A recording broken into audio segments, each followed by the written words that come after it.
Hi! It's the beginning of the year and I've been thinking about the financial theme for 2022.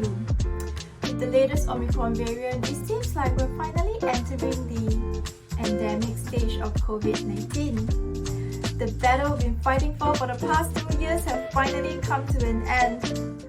Or at least we have learned to live in a pandemic situation by taking the proper measures and harnessing on technology to go around restrictions and inconveniences. Amidst the many financial buzzwords that have popped up recently, like NFTs, phishing scams, sustainable investments, so on and so forth, I think the one keyword which strikes really deep, especially this year, is inflation. Firstly, a short disclaimer. All materials and contents found in this presentation are strictly for information purpose only and should not be considered as an offer or solicitation to deal in any of the products found in this presentation. Inflation refers to the increase in the prices of goods and services over time. It is most commonly measured using the Consumer Price Index. You put together a basket of the most commonly used goods and services in that economy and track the increase in the prices of these items over time. It corresponds with a loss in purchasing power. For example, 5 kg of Thai premium rice cost $12.43 in 2010, but in 2021 it cost $13.38. With the same amount of money you had 11 years ago, you can't afford the same bag of rice now. Mentioned in an article in Today, before the COVID-19 pandemic struck about 2 years ago, housewife Suryai Saini would spend about $400 a month on groceries and other basic necessities. But as of December last year, her monthly spending has gone up to over $500 on the same list of items. For Madam Sandy Goh, who owns a tentage business which was badly affected by the COVID restrictions, the rising cost of expenses on top of a drastic loss in income is taking a toll on a family of 5. She and her husband has 3 school-going children aged between 11 and 18. Besides an increase in the monthly utility bills from $180 to $280 at a 3-room HDB flat, she observes that food prices have also gone up. Canned pork now is $4.50 instead of $3.50, and a meal at a coffee shop now averages around $4 compared with around $2.50 to $3 2 years ago. Have you felt the impacts of inflation yet? Share it with us in the comment section below. Moderate inflation is healthy and natural in a growing economy.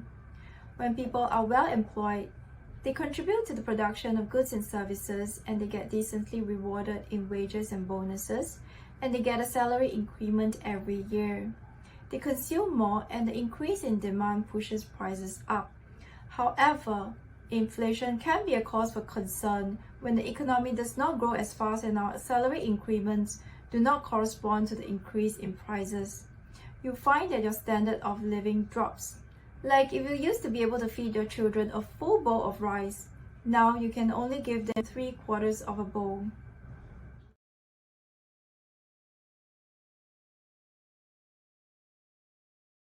Similarly, if you put your long-term savings in an instrument which generates a return that is lower than the inflation rate, then you find that you are shortchanged if you still expect to be able to spend as well as before.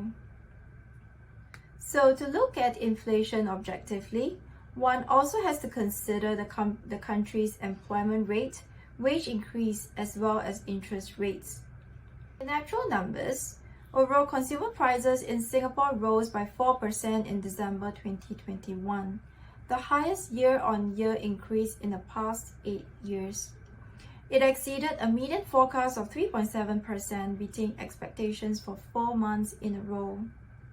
This measure includes accommodation and private transport costs.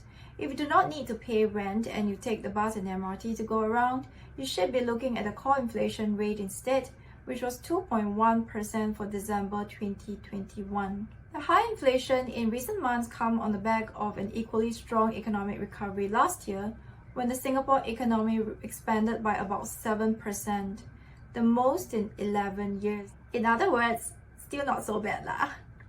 We just have to keep inflation in mind, observe the trends, and leave allowance for it in our financial portfolio. Several global factors such as energy prices, food supply constraints, and supply bottlenecks in transport hubs are behind the rise in inflation. I just checked, I will be getting my Taobao package anytime soon. Other countries and regions like the USA and the Eurozone and South Korea are also battling with inflation.